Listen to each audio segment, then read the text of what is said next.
everyone, and welcome to CBC Live at TIFF. I'm Jamie Ardolis. It is day 4, and with me today as we stream live from CBC in downtown Toronto is CBC News' Eli Glasner, TIFF insider, film critic, and a very tired man at this point, Still I presume. Awake. Amazingly so. So if I may fall over at some point, so just pour a little coffee in my mouth, I'll just bounce right back up. It'll be fine. Okay, great. Someone's got that. We have a great show today. We have an interview with Mike Myers. We have your interviews with Jennifer Garner, Matt McConaughey. We have director Bruce McDonald and actor Maxwell McCabe-Lokos here to talk about their film, The Husband. Yes. And we have some very attractive CBC stars. We've got Yannick Bisson, David Sutcliffe, and Brooke Nevin. I was going to start guessing, but those would have been my first guesses, so there you go. As the good-looking ones. Oh, they're all good-looking. You too. How are you surviving? I wanted you to give our audience a really quick rundown of what a day for a CBC News reporter at TIFF is like. Okay, right now, wake up, let's say 6-ish maybe, then get another 20 seconds of sleep, check phone for the first time of like 500 times that day, get dressed, see what doesn't have stains on it. On a good day, get down here, go see a screening if I can fit one in, then maybe running down the street to the Intercon. That's where a lot of the media interviews are happening. So then I'll talk to someone, like I interviewed Jason Reitman Friday morning, one of those, and then here to the live show, and then out to the Roy Thompson to do live hits on the red carpet, and then maybe another press screening, and then maybe another carpet, and by that time, oh, look, yeah, there's that party thing, and then go home, look, oh, I have 4 hours to sleep, and then wake up and repeat. What is it that keeps you going, besides the fact that it's your job? The love of cinema. No, I mean, look, because this only happens once a year, and if I don't feed my brain with all of these experiences now, I will be very grumpy come November. So Absolutely, absolutely. Well, thank you for doing it, because you're getting so much great TIFF content. Let's talk about last night's big red carpets. The one we were really interested in, film, the F Word, had its world premiere, and we hadn't seen a clip, we hadn't seen a trailer, anything, and the buzz is good.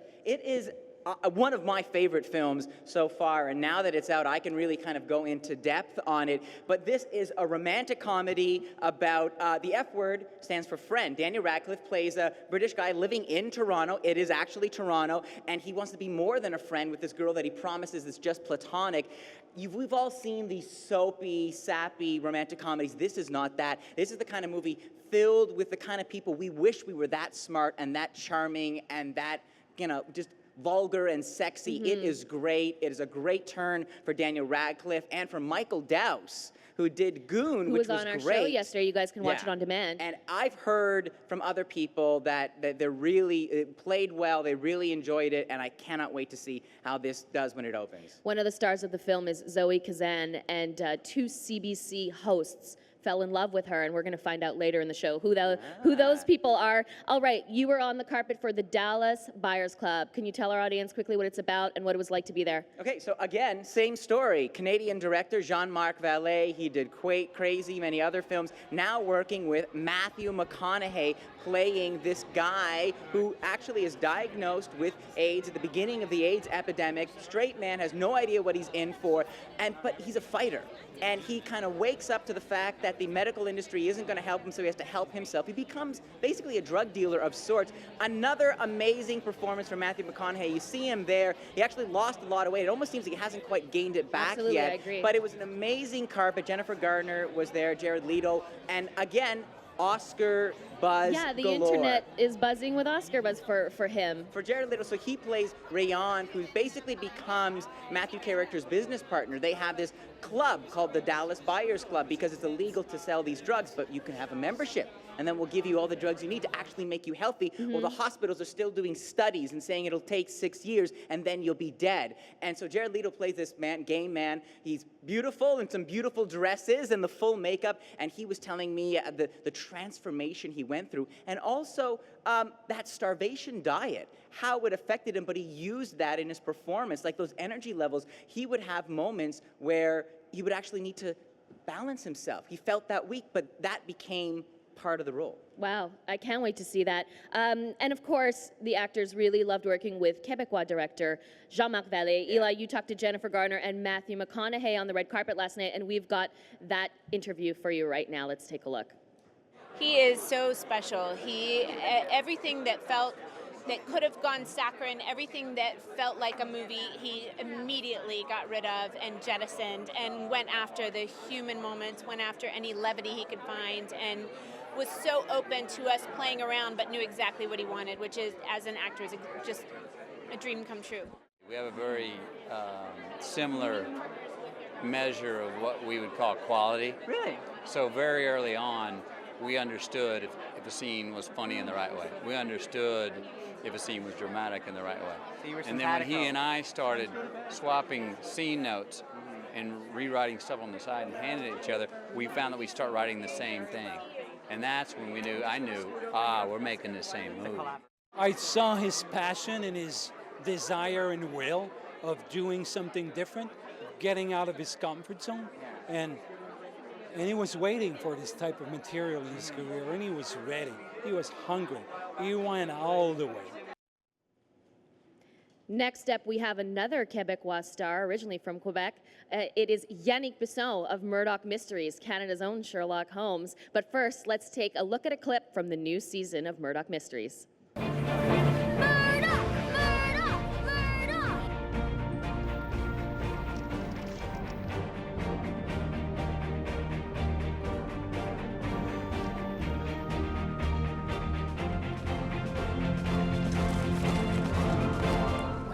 Jumpin' Joe Fenton! He's going to be run over! Stop! Stop! Sir? Doctor?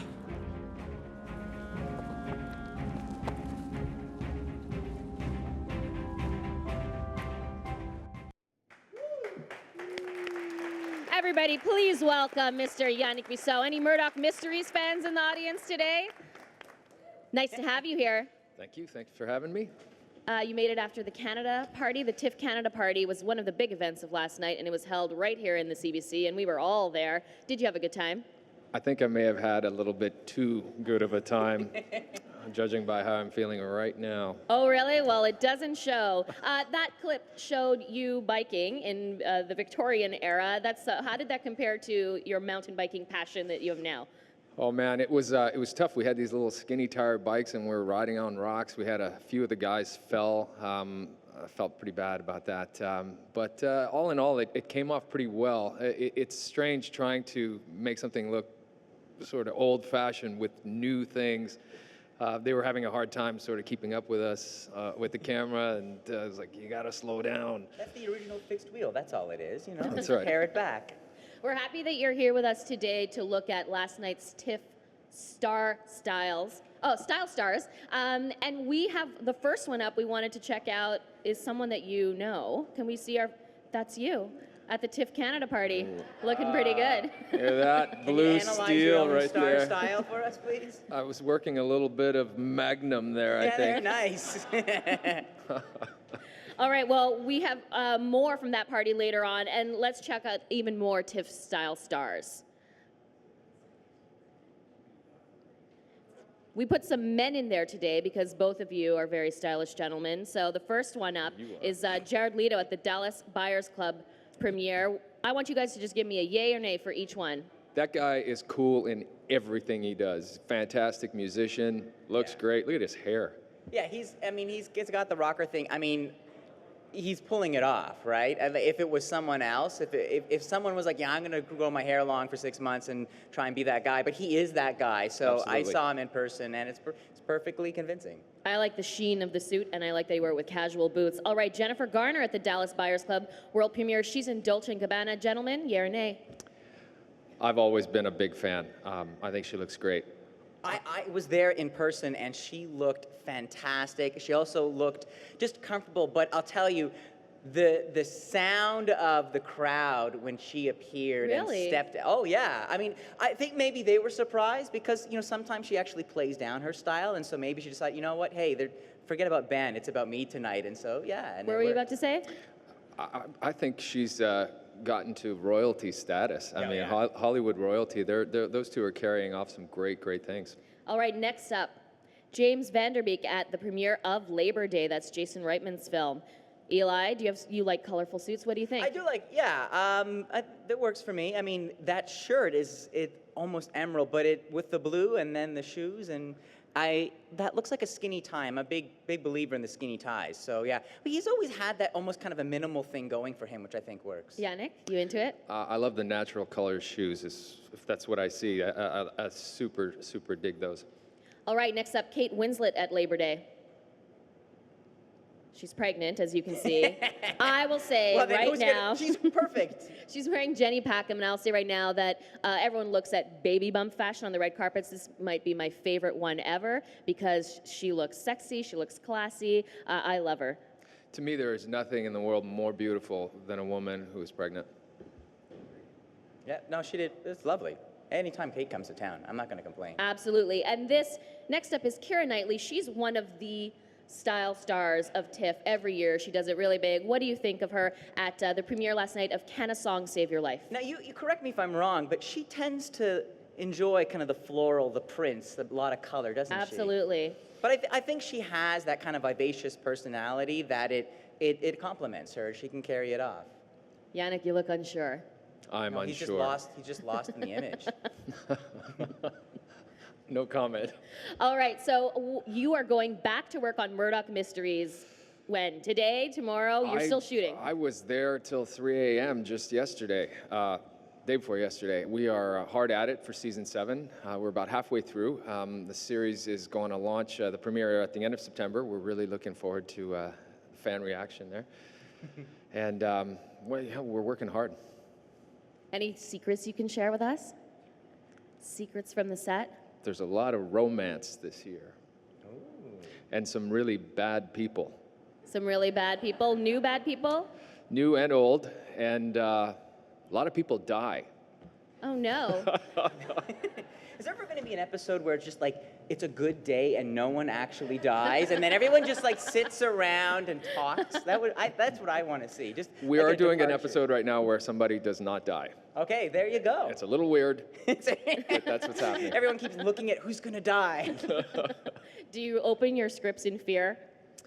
No. I think he's safe. I think safe, he's all right. Yeah. All right, thanks so much for being with us, Yannick. Thanks for having Have me. a good time shooting. All right, in today's CIBC Star Moment, we're shining the spotlight on a Canadian comedic icon. We all know Mike Myers' characters, Wayne from Wayne's World, Austin Powers, Coffee Talks, Linda is my favorite. But here at TIFF, he's taking on a new role. He is the director of a new documentary, Supermensch, The Legend of Shep Gordon. Have a look at the interview. I make things. I've made things my whole life. I've made films since the age of like 8 and stuff. And I met Shep Gordon in 1991, and every day since I've been saying, dude, I want to make a film about you. It's been an amazing experience to watch Mike take my life and turn it into something that people can really relate to. I mean, Mike spent 2 years making a documentary, and Mike Myers could have directed anything. I was going to go to York University, then I got hired for Second City. I didn't know that was going to happen. I didn't know Saturday Night Live was going to be around, because I saw that show when I was 11. I didn't know it was going to be around when I was old enough to be on the show. I didn't know they were going to make Wayne's World. I didn't know they were going to release it. I didn't know they were going to make Austin Powers. I never know anything. I just make stuff. I do know that working hard and staying in touch with what you make is happiness for me. All right, The Husband is a black comedy playing at TIFF about a man whose wife is in jail for sleeping with a 14-year-old. Have a look at a clip. What will become of us, the two of us, looking for a place that is safe to hide? Well, we don't have a sense of time. Is it someone else's arms, someone new who doesn't see the dark, only brightness, but someone who is like us? I know that it's over, but I just can't move on. I know that it's over, but I just can't move on. People do stupid things! So now don't you be stupid. And we're very excited to have director Bruce McDonald, actor Maxwell McCabe-Lokos here with us today. Congratulations, guys. Thanks for being here. Thank you very much. You co-wrote the film, right? Yes. Where did the inspiration come from? I don't know, something suppressed in my head about emasculation and impotent male rage, I suppose. Are we working out issues with this one? Probably, or? yeah. It's Better an to put it ongoing into the project, script. yeah.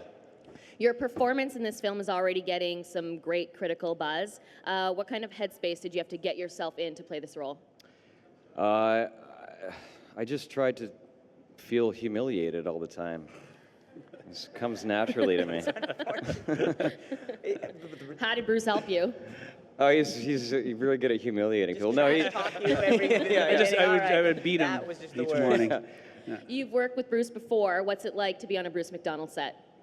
It's so nice. He's has this amazing way of making things move with momentum, but without feeling rushed. The film sets tend to be very rushed. There's a lot of kind of running around and this vibe of like hurry up and wait. And Bruce doesn't do that. He just things go and it's comfortable and everybody's happy and yeah, it's a really comfortable set. Now, Bruce, I haven't been able to finish watching it because of TIFF, but from what I've seen so far, what interests me is that this is a more kind of restrained film for you. Like you seem to kind of pull it back. It's not the shock and awe multimedia approach. So tell me about kind of the tone you wanted to set for this one, because you really kind of leave a lot of it to the viewers, to the audience, to kind of pull together for themselves. Yeah, we're still trying to figure out what to call it. You call it a romantic black comedy? Black I think comedy, black and comedy, that's what TIFF calls it. Which is, it's kind of funny. We were talking today and we thought, well, maybe it's a romantic thriller with comedy. I don't know, we're still working on the thing, but it was, you know, it's a kind of a suspenseful thing. It's a story of Max's character, Henry, and he's trying to get answers of why his wife slept with this kid. And so a lot of it is him kind of trying to get close to this kid. So a lot of sort of strange suspense and a lot of the audience feeling, don't go through that door. I wouldn't go there. And it just kind of takes it to its inevitable conclusion. So it's a little spooky, it's a little suspenseful. It's about a family. It's ultimately a love story between these two people that are trying to kind of work through a little thing. Is it convenient having your actor/writer there, so as you're moving along, you can kind of tweak and adjust? Yeah, it's awesome. Maxwell was with me, you know, through the casting and choosing locations and, you know, always there on set. And so, yeah, it's just a gift to have the writer there with you and solving problems and coming up with new stuff. And what drew you to his script? Me? Yeah. Well, I've worked with Max before as an actor, and or him as an actor, me as a director, and I love working with him. And I love the strange romance of it. You know, it's this kind of strange love story with good suspense and lots of opportunity for stuff. So, Max, do you have a preferred occupation? I mean, would you prefer to kind of step away from the camera and focus on screenwriting, or you like duality? I'd like to keep doing both. I'd like to direct. The next thing I'm working on, I plan to direct. It's good to write parts for yourself. Right. That's what I did here. Yeah, you know? exactly. Like it's convenient. Not getting any good roles? Well, yeah, here. just write one for yourself. So, yeah, I mean, but I'm also, I like being hired to act in things as well. I just, of course, you know, it's my job. Bruce, in 1989, you won the Best Canadian Feature Award at TIFF for Roadkill. What did that do for your career, to give people a sense of the impact on TIFF on people's careers? I guess it made people trust me to, you know, invest in the next project and after that, and it was a great confidence booster for us. You know, we never expected something like that to happen. So TIFF has always been a warm, fuzzy place to return to, and it's very exciting to be part of it again these years later. Is it more challenging these days to navigate the waters of TIFF now that it's become, I mean, just almost endless in a way? So many more films, so many conferences and things happening at the same time? Yeah, it's just, I guess, a faster rapids, you know, Yeah. but you guys are here to help us down the river, and it's very good. You directed some episodes of Cracked this Absolutely, season. yes. How was and, that? It was, well, it's always a pleasure working with David and Brooke, and it was, I worked with them last year, and yeah, it's one of my favorite shows ever to work on. It's just a smart, terrific ensemble of people and really smart scripts, and it's fantastic, yeah. Brooke and David are here. They're coming up next. Yes, we ran into them just as we came in. It was a great surprise. We had a nice reunion, and we'll hope they finish, I think, shooting this week, so we're going to have a nice party at the end of it. Oh, great. Can CBC Live come? as long as you bring something with you. Wow. I will bring that mystery thing, and I will see you there. Thank you so much for joining us, guys. Next up, we do have Brooke and David. But first, check out a clip from the new season of Cracked. Please, don't move!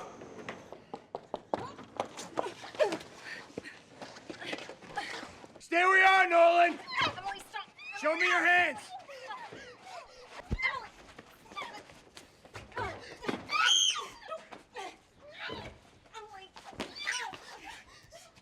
Easy, easy.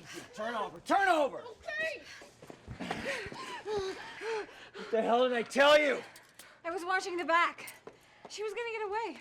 The girl in the wedding dress wasn't gonna get far. The priority was to go after the guy with the gun. So why didn't you? Because I had to protect you.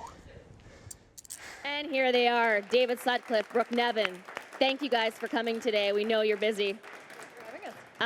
Since he just left the stage and said such nice things about you, tell us what it's like to work with Bruce, who he just said directed that clip. Well, I think Max described it really well, is like Bruce has sort of a Zen cloud around him.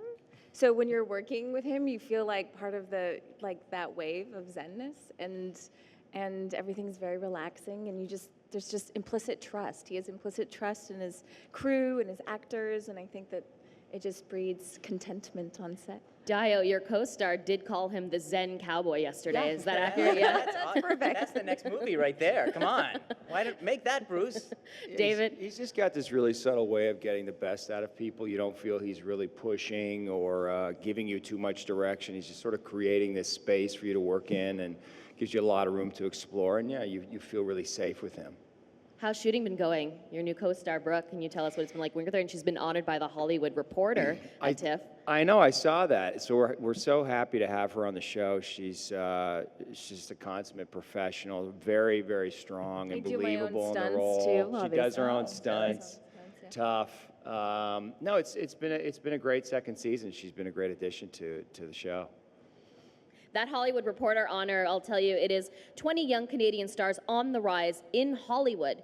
And you're going to go to an event celebrating you. Yes. How does that feel?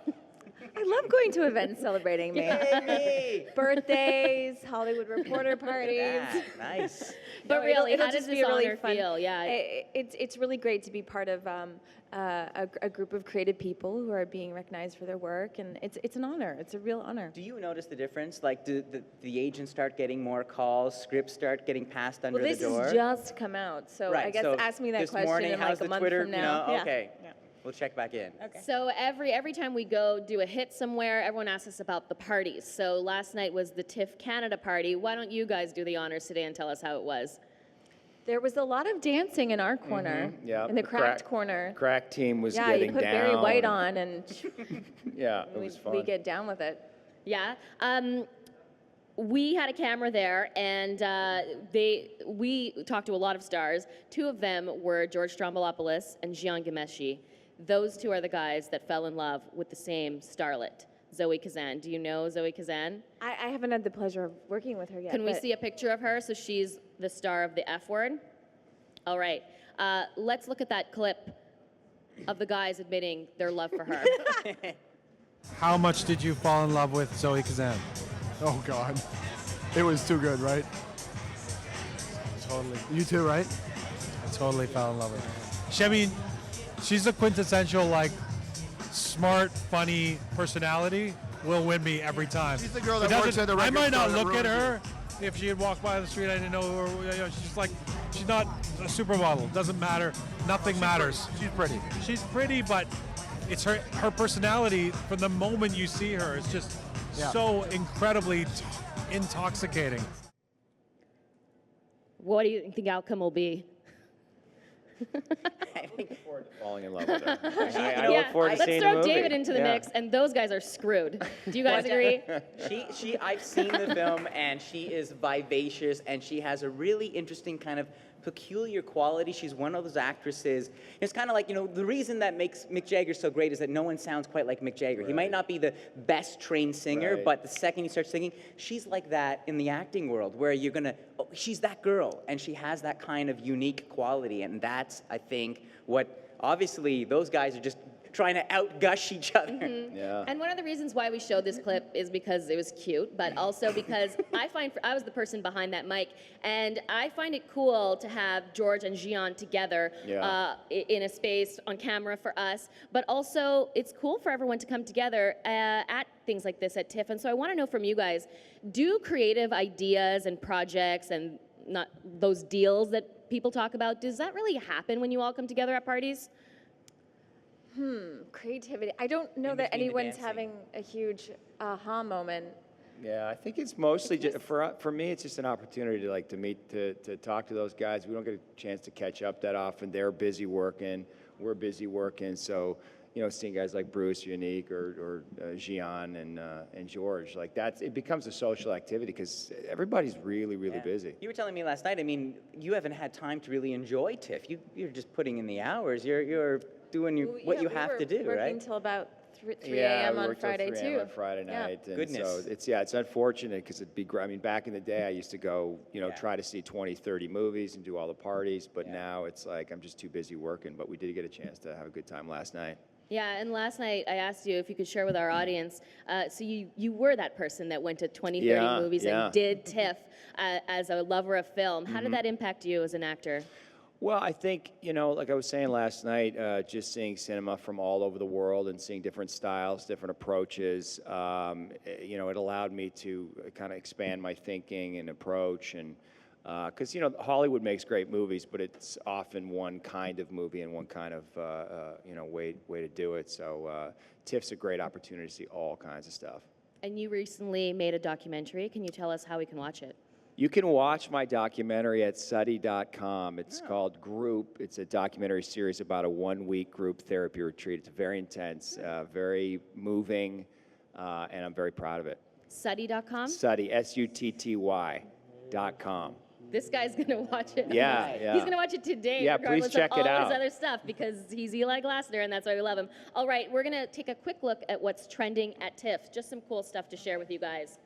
So, Tom Hiddleston, great actor. He did Jian Ghomeshi yesterday, and he said it was the best interview he's had in a very, very long time. Can you guys see this? Hold on. Let me see if you can pull up my computer. You saw what? I saw that tweet last night, yesterday. Interview I've had in a very long time, Jean. Such an engaging and searching conversation. Thanks for having me. What a compliment, right? Not That's bad. great. That's just an example. Oh, and he is very popular. This tweet about having a wonderful time in Toronto, I love this city, close to 4,000 retweets and 8,000 favorites. That's crazy. Can I just add, just to equal things, I was just at the Warner Brothers office picking up a ticket for something later today, and I heard someone singing the praises of George Strombo. So they're like, that guy, they didn't get the name right, but he was so good. He was amazing. So Jesse Eisenberg was on the show yesterday and called him a Rain Man. Wow. For knowing I'm not quite sure. about so much.